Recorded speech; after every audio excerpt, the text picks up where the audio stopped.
Anam bizge жооп бербейсиңерби? Анан кетебиз да. Анан кетпегенде ушул жерге жатат белек. Кагылайындар ай. Ошок кемелеринен алып ал, машиналар барбы, салбайсыңар.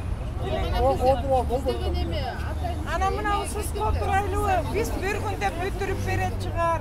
Мүмкүн 2 күндө бүтүрүп берет чыгар деп отурубуз да. Биздин митингге келерде атай Митингini айтып, митинги кылабыз деп анан келип отурубуз. Кемелек басып барып эле көчөдө айтабыз. Мына 7:30-да келип отурубуз. 21-синде ойду болбойт. Эми ошо карантин учурунда башкача чечип жогору жактарда биздин иштерибиз бар да. Премьер-министр бар. Кат жаздыңарбы? Кат жазып турмак берет. Бир жума болду ошо берет. Ошолор жооп бербейт. Кат жазып барып, албап, Бергенбиз. Кечөө президентке жетти деп айтты да, бирок жетти жеткен жокпу билбейбиз уже.